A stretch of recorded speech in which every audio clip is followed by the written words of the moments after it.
All right, let's go eat, guys. Let's go. Hold on. Shoutouts to Mateo for basically making the entire engine. Oh, I can't hear the shout out, but I actually can't hear it either. But Oh it's God. okay. I'm sure he won't mind. Bye.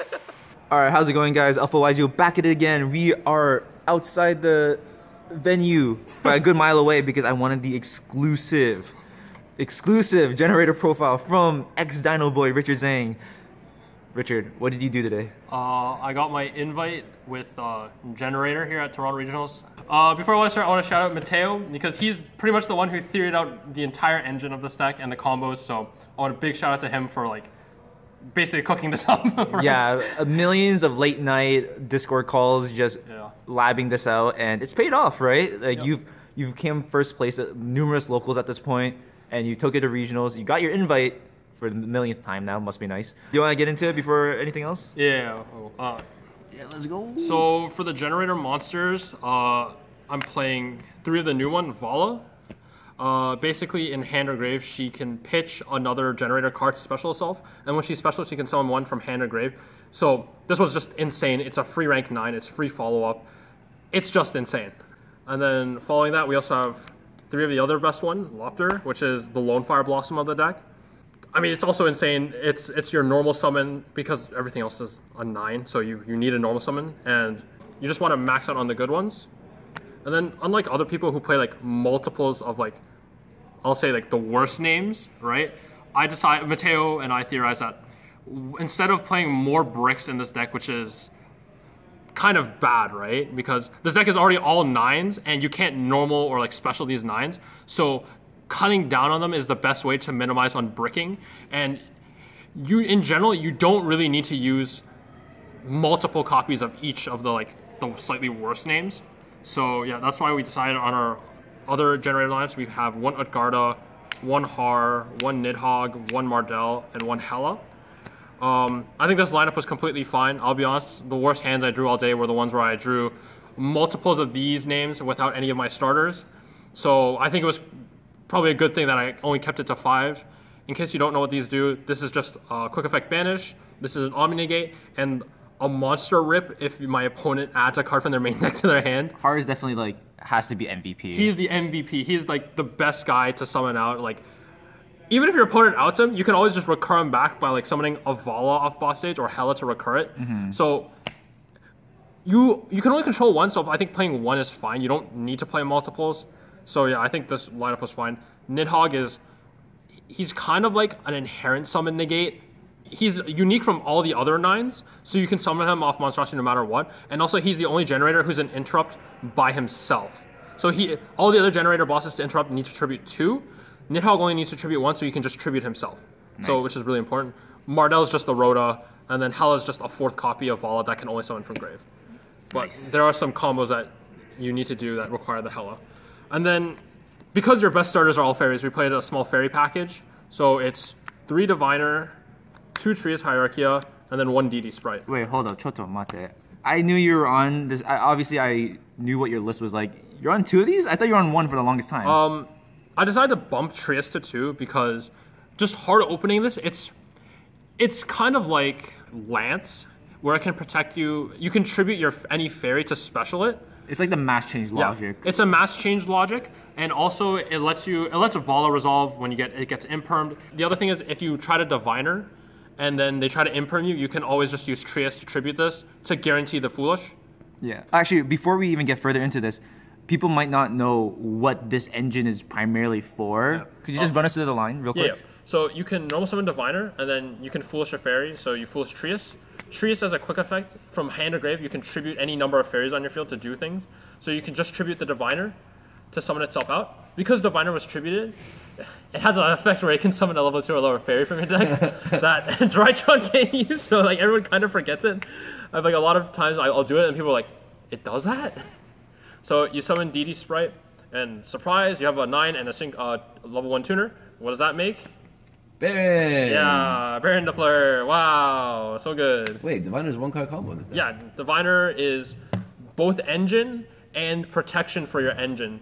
So it's just insane. That's crazy. So instead of playing more bad names, like to break on, how about instead I just play a mess of hand traps, right? It's 3 Ash, 3 Nib, Gamma package, and I guess you can also include Imperm here.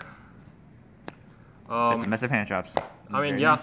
I mean, boss stage by itself is 2 interrupts. So just backing up like an Omni and a Rip with hand traps is always good, right? And it also just makes your going second just a million times better because you have a good chance of opening 2. So yeah, probably the best card in the deck, 3 boss stage. This card's busted. Whenever your opponent adds a card from their main deck to their hand, you just summon one of the bosses from your deck for free, and then it just spawns a bunch of tokens. I mean, this is just a Heart and Soul deck, so there's no reason not to max out on it. And then 1 Terraforming, because good field spell. 4th field spell. 4th field spell, yeah. Makes sense. Then I also played 3 Monstrosity. This card is beyond busted.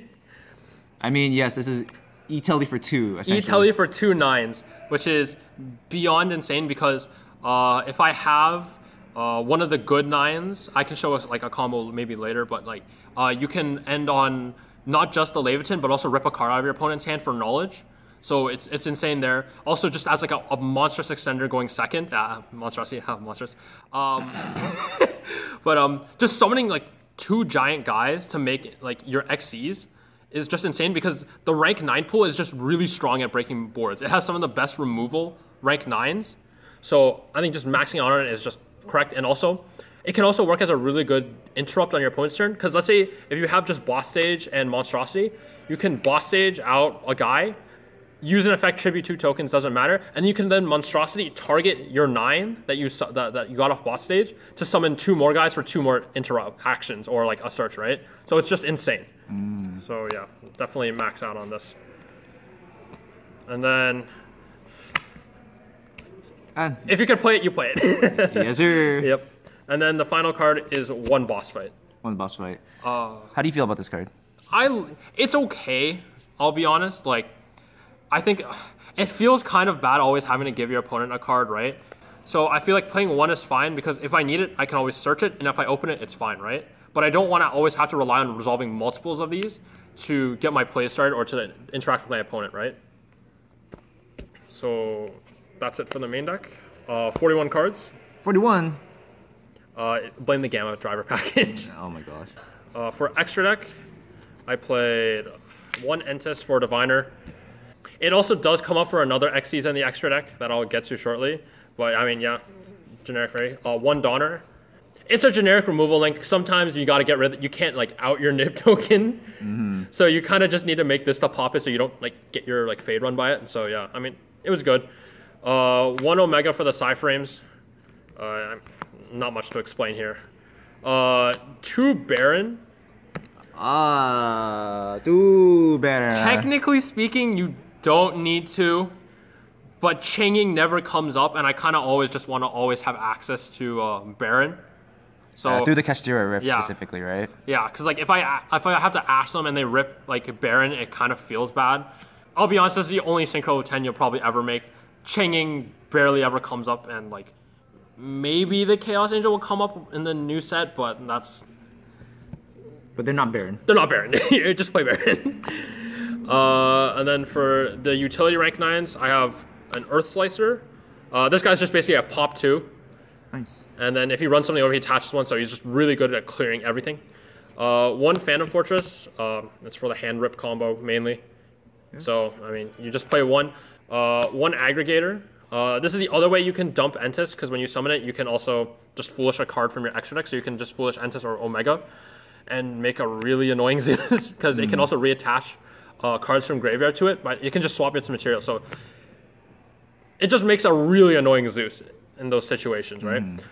1 Hard Earth Dragon. Ooh. Why'd you run this? In theory, against Labyrinth, because a lot of the times they're only outs to like big monsters with Lava Golem, you can summon this and kind of just win the game, because the Labyrinth player literally can't set anything, because if this sits on the field, it just during the end phase, it just banishes everything my opponent summons, normal, special, or set.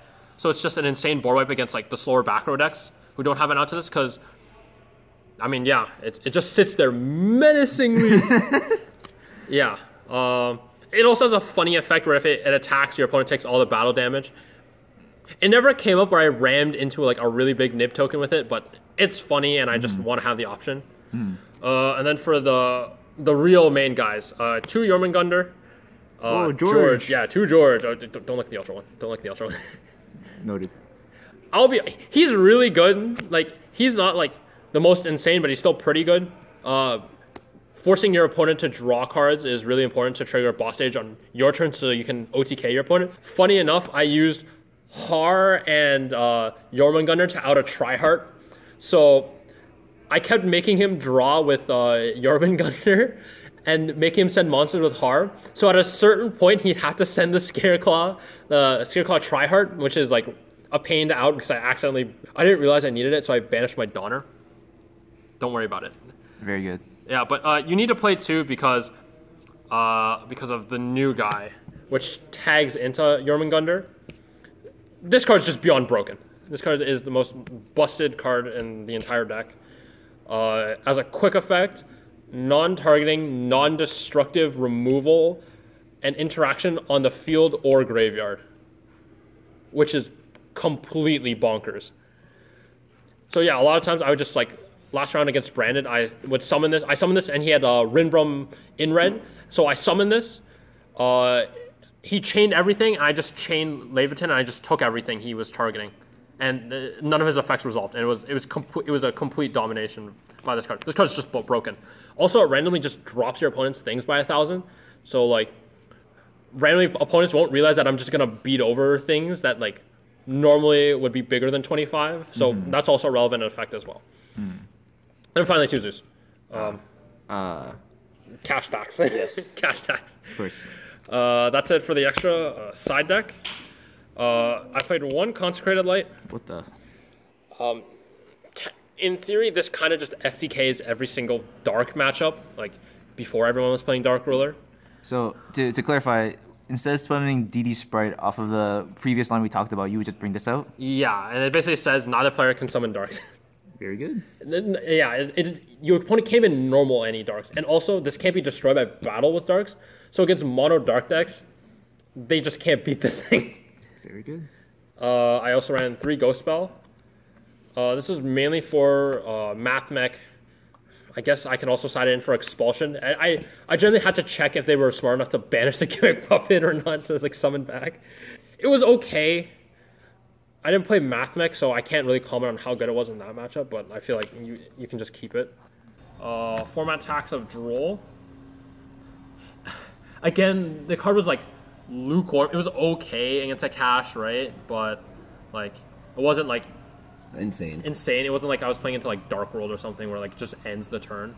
So I mean, I feel like you still have to play it, especially going into next format. But yeah, 3 Ruler. This was for Sprite and Naturia Beast. So I mean, I didn't play against Sprite. I played 1 Sprite and then Ruler didn't matter. And then I played 1 Runic Nat and he didn't make Nappy, so it was okay. I think you still play it. And then 2 Cosmic for back row hate. And then for going first cards, I played 2 Judgment and a Pointer.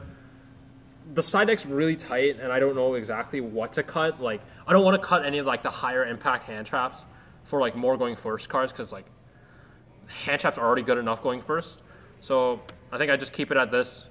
A Pointer's basically 3rd Judgment, like 90% of the time. I guess the only case is that if they Cosmic your boss stage, it doesn't do anything. But just having perfect hand knowledge is just insane, right? Yeah, that's fair.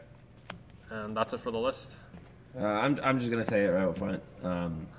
Congratulations, bro. I didn't think Generaider could top in today's format. I thought this deck was cool, but I like your list.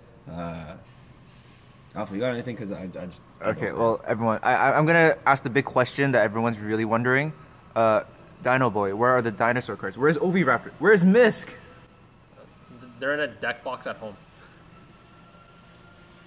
All right, let's go eat, guys. Let's go. Hold on. Shout outs to Mateo for basically making the entire engine. Oh, I can't hear the shout out, but... I actually can't hear it either. But it's okay.